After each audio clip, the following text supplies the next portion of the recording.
And trust me, I'm not going to let that go too unresolved, depending on what Taco does on this next turn. I slowly walk out of the vault. I grab the journal on the way out. Okay. So, for what I'm going to do, I had to get these really powerful gems. They have to be worth at least 1,000 gold pieces in order for me to cast this. Oh, fuck. My name is Taco, and you work for me now. And I cast Planar Binding. As you cast this spell, Taco, you feel something wrong. You feel like you're trying to command and control that magic that I just described to Merle. The armor just goes flying off of Roswell, and you just see this like straight up clay face shape. And the clay just expands and like shoots out of where their arms are, and their legs are, and their head is, and it's just flooding this room, like it's pouring out of the building. And it's just flooding this room with clay, and it's starting to like, Magnus, I think it's for you, it's just like all over you now, because you were already kind of laying down on the ground. Yeah, Merle, it had already broken pretty bad for me. Merle, it pushed you up against the wall. Taco, I think you are a little bit less affected by it, because you were a little bit further away, but it's definitely like it's creeping through the bars, and I think you feel like something knock the book out of your hands, and the pages start to move it, and you feel sort of a divine force, almost like Istis's hand is sort of like guiding you once again with the hand of fate to look at this journal that you have recovered, despite the fact that you are standing in the fucking danger zone. Okay, so I look at the journal. Okay. Isaac's next to last entry in Isaac's journal reads...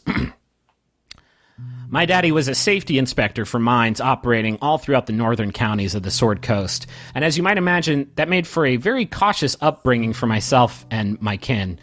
Every bit of wisdom my old man passed on to me dealt with how to avoid the dangers of the world outside our cottage's doors, how to evade bandits and ward off hungry beasts in the wilds, and how to prevent accidental hazards in the home, stuff like that, but nothing prepared me for today. Nothing prepared me for that fucking cup. And I just want to paint the picture of you like reading this as clay is like climbing up your legs and waist. You continue reading. From the moment I saw it, I knew there was nothing I wouldn't do to get that cup. I just didn't know why. I trusted myself to resist that temptation, to put it back toward the back of my mind, to focus on the hard work of bringing this diamond mine back to life. And today I faltered just for a moment, and I ruined 3 lives in the process. I killed Jack. That's my first time thinking that thought, not protecting myself from the awful truth of what I've done. We were looking for June in the mines together. She's wont to get lost in the mines. And I could just tell he had it on him. That cup had a tight grip on my guts. I could feel it through a 6-foot thick lead wall. And I did it as quickly as I could, as cowardly as I could. I pushed him over the edge of shaft B.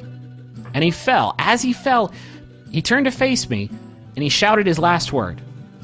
It was a spell that he flung in my direction. And in that moment, just after dooming him, I prayed it was some kind of killing curse. But he missed.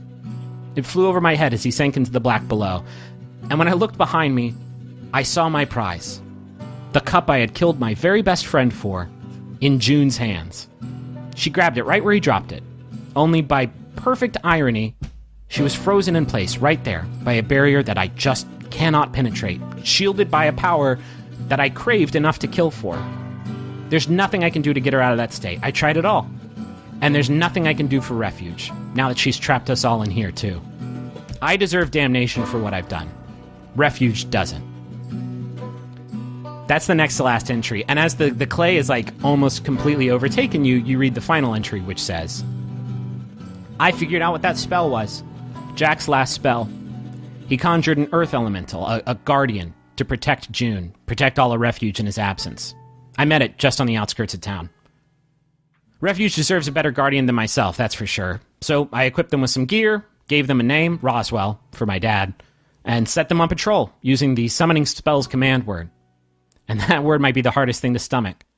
It was Jack's dying wish, his hopes for a safer life for his daughter and his home, manifest into a single word, his final thought. So you read this final word just as the clay is about to overtake your head. Junebug.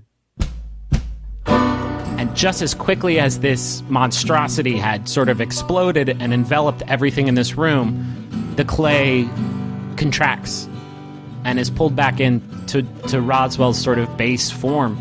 And you see them standing there, and Roswell says, "What would you like me to do?"